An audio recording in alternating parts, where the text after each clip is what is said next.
I'm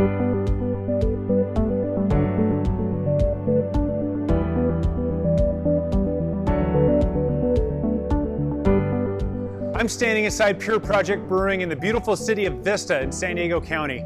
Pure Project is a brewery inspired by the tropics and gives as much attention to sustainability and community as well as it does its incredible beer. Pure Project is also known for brewing a wide array of beer styles. However, the challenge these different beers provide is that they all should be served in different glasses and at different temperatures. I'm Jeremy Storton. I'm an advanced Cicerone and the host of the Good Beer Matters podcast. I've partnered with Brewery DB to bring you Trusted BrewKnowledge. Trusted BrewKnowledge is a series of videos to help you better understand beer and what to make of it.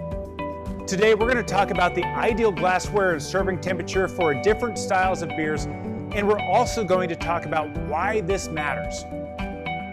My name is Chris Guzman. I'm the Education Program Manager. Started Chris.thebeereducator on Instagram, and a little bit by little bit, people of industry or beer enthusiasts can just have a little bit more of a deep dive on the world of beer. Yeah, I'm an advanced Cicerone, currently studying for my Master's Cicerone. Yes, got the cool little patch right there. So let's depart England and head to Germany. Oh, yeah, totally. But let's start in the kind of the northern part of Germany. Let's go to Cologne and even Dusseldorf, where we're going to have a Kolsch and an Altbier.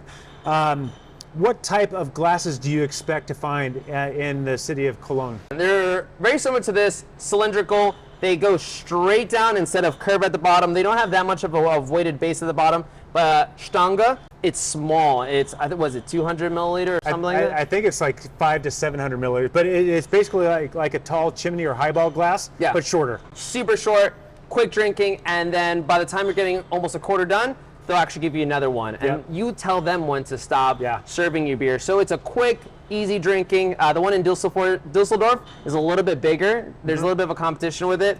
But yeah, small, beautiful glassware. You see the clarity, you enjoy the beer. Doing another one, perfect. Yeah, and just that glass alone, just the shape and style of that glass changes how we drink and changes how we service that. And I love that because like when you go to Spain, you might get tapas y cañas, where you have these appetizers and these small 5-ounce beers, and you throw those back. They never get too warm, and they're always fresh. You always have a head of foam because they're short. You're like doing beer shots. Yeah, essentially. And Stanges are just like a tall version of that. 100%. And it changes the way you enjoy that beer and changes your experience. Exactly. We were talking about with the house stemware, we're talking about the brandy snifter. When you have one that's very one-dimensional, you're like, oh, of course, I'm just going to drink that. Yeah. So that kind of speeds up the drinking process, the enjoyment, but that's the time and the place when you're in those beer bars, right? Yeah. Then when we head further south to Munich, now we open up a whole bunch of beers.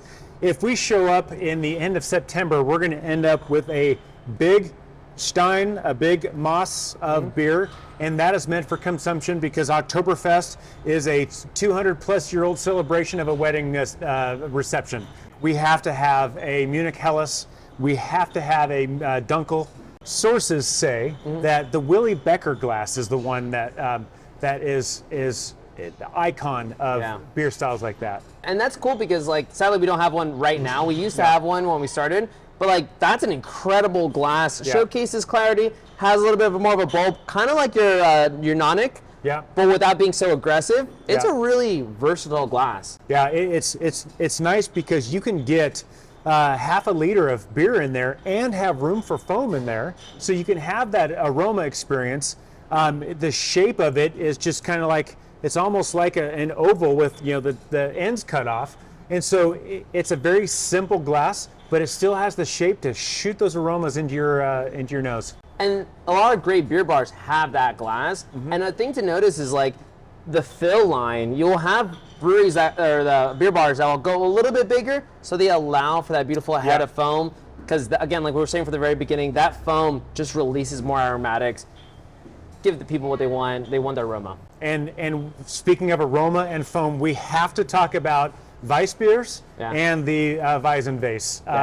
Those are just elegant, beautiful glasses, fitting of an elegant, beautiful beer.